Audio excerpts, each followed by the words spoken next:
नमस्कार, आप देख रहे हैं बीपी गंगा। मैं हूं स्नेहलता और बुलेटिन की शुरुआत इस वक्त की बड़ी खबर के साथ, जहां सीएम योगी ने गोरखपुर से वाराणसी के लिए उड़ान की शुरुआत कर दी है।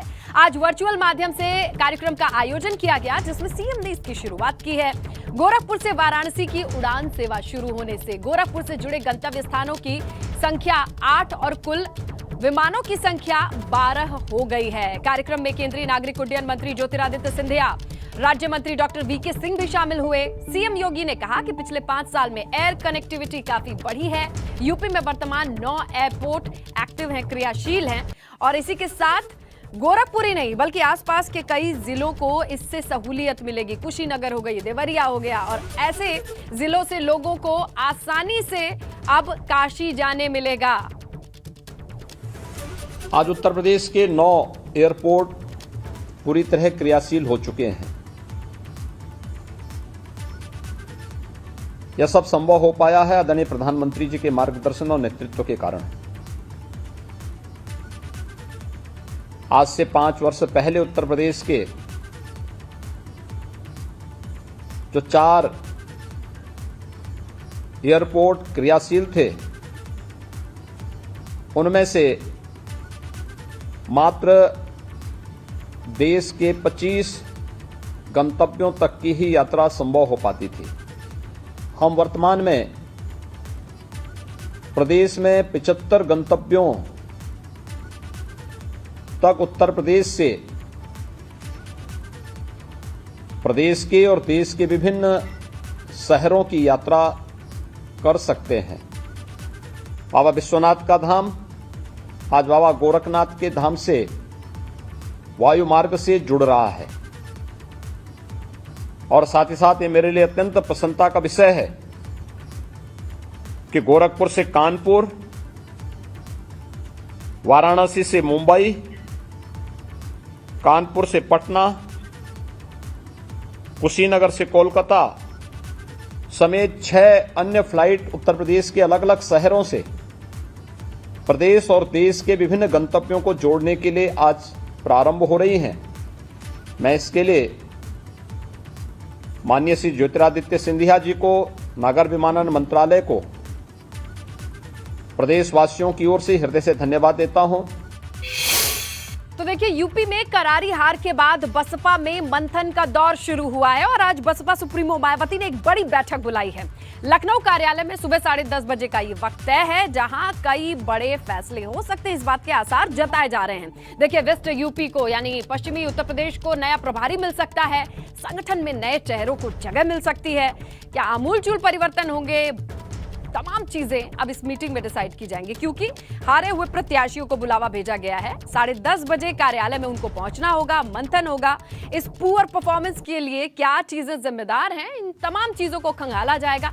इसके साथ कयास ये लगाए जा रहे हैं कि हो सकता है बड़े बदलाव हो, जैसे पश्चिमी यूपी को प्रभारी की जरूरत होगी, तो वो कौन होगा। ये तमाम चीजें हैं जो इस बैठक में डिस्कस की जाएंगी। तो देखिए, 10:30 बजे यानी अब से थोड़ी ही देर बाद ये बैठक शुरू होगी। मायावती ने बुलावा भेजा है इस चुनाव से जुड़े तमाम लोगों को, जिनके ऊपर ये जिम्मेदारी थी प्रचार से लगाए प्रत्याशियों के नाम तक की, वो सभी इस बैठक में होंगे। तो 29 मार्च को यूपी विधानसभा अध्यक्ष का चुनाव होना है, और 29 मार्च को दोपहर 3 बजे विधानसभा मंडप हॉल में यह निर्वाचन होना है। 28 मार्च दोपहर 2 बजे तक नामांकन कर सकते हैं, और विधानसभा कार्यालय में ये नामांकन पत्र भी जमा होंगे। तो देखिए, पूरी प्रक्रिया है। दूसरी तरफ जो आप तस्वीर देख रहे हैं सतीश महाना की, ये उम्मीद जताई जा रही है कि यही वो चेहरा हो सकता है। फिलहाल अभी नामांकन की प्रक्रिया से जुड़ी ये जानकारी है, जो शेड्यूल है वो ये है कि 28 मार्च दोपहर 2 बजे तक नामांकन कर सकते हैं। विधानसभा कार्यालय में नामांकन पत्र को जमा करना होगा, और 29 मार्च को दोपहर 3 बजे तक विधानसभा मंडप हॉल में ये निर्वाचन की प्रक्रिया की खबर है। अध्यक्ष का चुनाव हो जाना है, और बड़ी तेज अटकलें हैं। बड़ा जो रेस में नाम आगे चल रहा है वो सतीश महाना का। इस बार कैबिनेट में जगह नहीं मिली है, और अब ये उम्मीद जताई जा रही है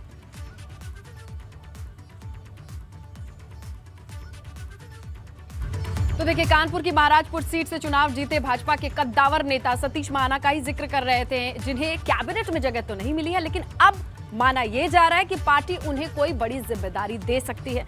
खबर यह है कि विधायकों की शपथ के बाद सतीश महाना को विधानसभा अध्यक्ष चुना जा सकता है।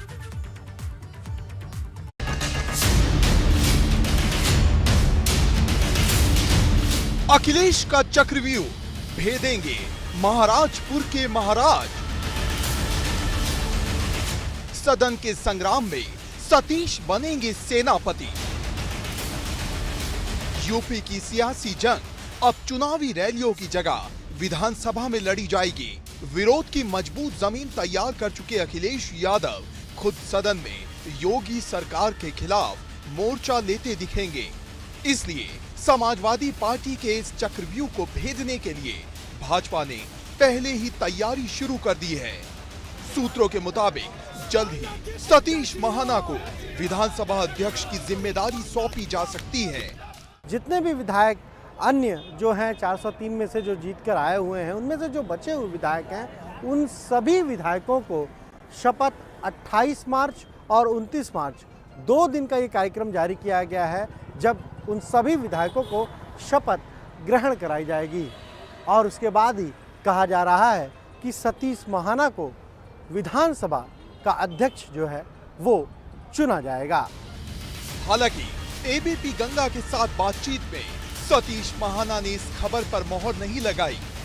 कार्यकर्ता से बड़ी जिम्मेवारी कोई भी नहीं है। मैं सौभाग्यशाली हूं कि मैं भारतीय जनता पार्टी का कार्यकर्ता हूं। इससे बड़ी जिम्मेवारी कार्यकर्ता का पद ऐसा होता है जो कोई भी नहीं ले सकता। बाकी सारे पद कोई ले सकता है, कोई दे सकता है, और बीजेपी का कार्यकर्ता होना अपने आप में गौरव की बात है, और वो पद मेरे पास है। कहा जा रहा है कि आपको बड़ी जिम्मेदारी दी जा रही है, आपको विधानसभा अध्यक्ष की कुर्सी दी जाएगी। ये आपके मीडिया में ही मैंने देखा, बाकी मेरे से किसी की कोई बात नहीं हुई। मेरे से कभी किसी से भी कोई चर्चा भी नहीं हुई। लेकिन हम आपको बताते हैं आखिर क्यों विधानसभा के स्पीकर पद की दौड़ में सतीश महाना का नाम सबसे आगे है। पहली वजह 2017 के मुकाबले 2022 में विपक्ष ज्यादा मजबूत है। दूसरी वजह अखिलेश ने लोकसभा की जगह विधानसभा का सदस्य रहना चुना। तीसरी वजह अखिलेश यादव को सपा विधायक दल की बैठक में चुना गया नेता प्रतिपक्ष। चौथी वजह सपा के तेवर पहले से काफी ज्यादा आक्रामक है। पांचवी वजह सदन चलाने के लिए अनुभवी नेता की जरूरत है। छठी वजह सतीश महाना ने 8वीं बार विधानसभा चुनाव जीता। 7वीं वजह सभी दलों के नेताओं से सतीश महाना के अच्छे संबंध है। 8वीं वजह साफ सुथरी छवि की वजह से सतीश महाना है भाजपा की पहली पसंद। एक और विधानसभा अध्यक्ष को लेकर अटकलों का दौर जारी है, लेकिन दूसरी तरफ सवाल ये भी है कि यूपी में किसे सौंपी जाएगी कमल की कमान। कैट 2.0 में इस बार किसी भी दिग्गज को जगह नहीं दी गई है। चर्चा है कि शायद इसी में से किसी को पार्टी का प्रदेश अध्यक्ष बना दिया जाए। हालांकि पार्टी की तरफ से इस बारे में आधिकारिक घोषणा नहीं की गई है। दरअसल प्रदेश अध्यक्ष का चुनाव इसलिए जरूरी है क्योंकि स्वतंत्र देव सिंह मंत्रिमंडल में शामिल हो चुके हैं। स्वतंत्र देव सिंह के बाद अब किसे मिलेगी जिम्मेदारी, ये सवाल अहम हो जाता है, क्योंकि 2022 के बाद भाजपा की नजर 2024 के चुनाव पर है। 24 के लिए संगठन को और मजबूत करना होगा, जातीय समीकरण को साधने की कोशिश होगी। ऐसे में सवाल है, क्या प्रदेश अध्यक्ष ओबीसी जाति से होंगे? क्योंकि केशव प्रसाद मौर्य और स्वतंत्र देव सिंह ओबीसी जाति से थे। ऐसे में देखना दिलचस्प रहेगा कि किसे सौंपी जाएगी यूपी में कमल की कमान। एबीपी गंगा के लिए लखनऊ से रतीश त्रिवेदी की रिपोर्ट।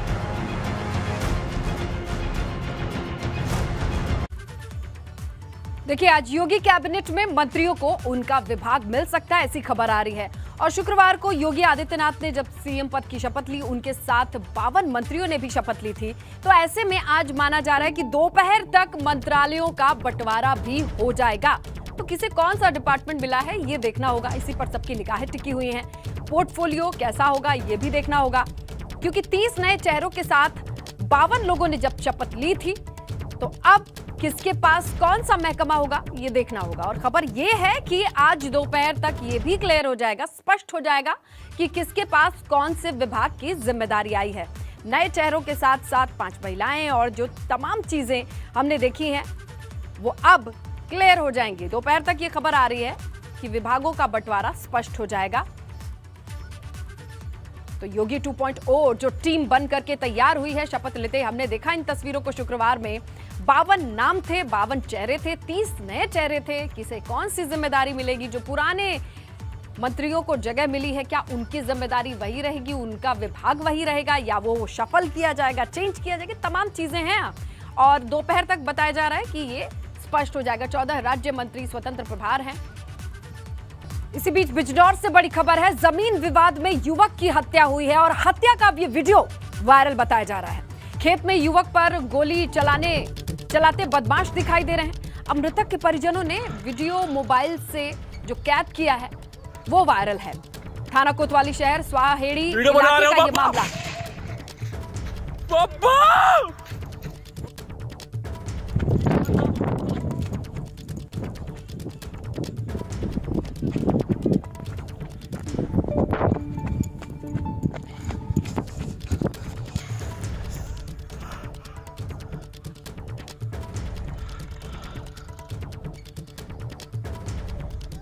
दूर से ये वीडियो बनाया गया है, बिजनौर का ये वीडियो। और ये जो तस्वीरें हैं विचलित कर सकती हैं, क्योंकि जो दूर से फ्रेम में दिखाई दे रहा है, एक शख्स दूसरे को गोली मारता है और वो जमीन पर गिर जाता है। जमीन का ये विवाद है और युवक की हत्या की गई है और किसी घर वाले ने ही इस वीडियो को दूर से फिल्मा है, क्योंकि देखिए जमीन पर एक सफेद कपड़े में जो शख्स गिरा है वो उसका अपना है और उसे गोली मारता एक शख्स दिखाई दे रहा है।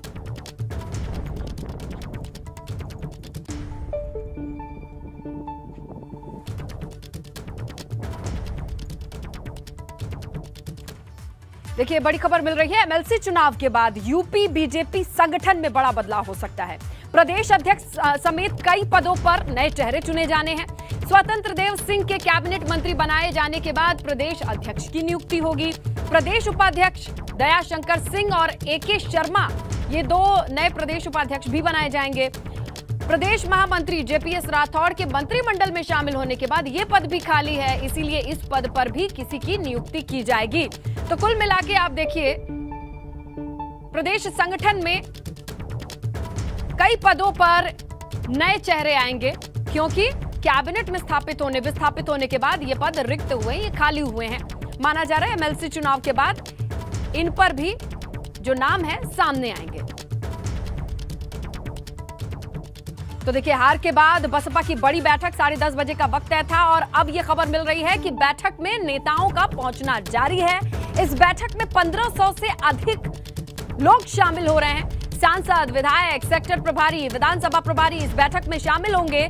जो पिछले चुनाव में हार का दारोमदार किसके कंधे पर होगा, कौन कौन जिम्मेदार होगा, शायद यही सारी चीजें आज समझी जाएंगी। इसीलिए बैठक बुलाई गई है। 1500 से अधिक लोगों को शामिल होना है। ये बड़ी बैठक है बसपा की ओर से, जहां पिछले चुनाव में हुई करारी हार के बाद पुअर परफॉर्मेंस के लिए कौन कौन जिम्मेदार है, हर किसी की जवाबदेही बनती है। उन्हें इस मीटिंग में शामिल होना है और इनकी संख्या 1500 से अधिक है और ये लोग लखनऊ में इकट्ठा होना शुरू हो गए हैं। 10:30 बजे का वक्त तय है जब ये बैठक शुरू होगी। बसपा सुप्रीमो मायावती ने इस बैठक को बुलाया है। करारी हार के बाद मंथन और दारोमदार जिताने का जिन कंधों पर था, अब हार की जिम्मेदारी भी उन्हीं पे होगी। और देखिए तस्वीरें भी आ गई हैं। ये भीड़ लगी हुई है बसपा कार्यालय लखनऊ के बाहर, जहां आप देख सकते हैं कतार में लग करके एंट्री की जा रही है, क्योंकि यहां पर छोटे बड़े कई पदाधिकारियों को बुलाया गया है। जो सेक्टर्स में बांटे गए पदाधिकारी थे, जिनके ऊपर जिम्मेदारी थी, उनको भी बुलाया गया है और कुल संख्या है 1500। इसीलिए भीड़ दिखाई दे रही है आपको कार्यालय के बाहर। अधिक वोट पाए थे, लेकिन इस बार हमारा काफ़ी परसेंटेज भी डाउन हो गया, हमारी सीट भी नहीं आई। और उसी की समीक्षा के लिए आज सभी लोगों को एक लोगों को जो हमारे प्रत्याशी रहे हैं उनको बुलाया गया है, जो हमारे विधानसभा के अध्यक्ष रहे हैं उनको भी बुलाया गया है, ताकि एक वो बात जाना जाए। हालांकि इसके बाद छोटी छोटी कई मीटिंगें हो चुकी हैं। माननीय बहन जी तब से लगातार इस पर काम कर रही हैं और उस चीज़ की कमी खोजने का प्रयास हो रहा है कि हम कहाँ से हमारी चूक हुई है। निश्चित रूप से आपको विश्वास दिलाता हूं कि आने वाले दिनों में, क्योंकि बहुजन समाज पार्टी के पास जितना मजबूत संगठन है, जितने मजबूत कार्यकर्ता हैं, फिर बहुजन समाज पार्टी अपनी उन ऊंचाइयों को हासिल करेगी जहां हमारी उम्मीद थी।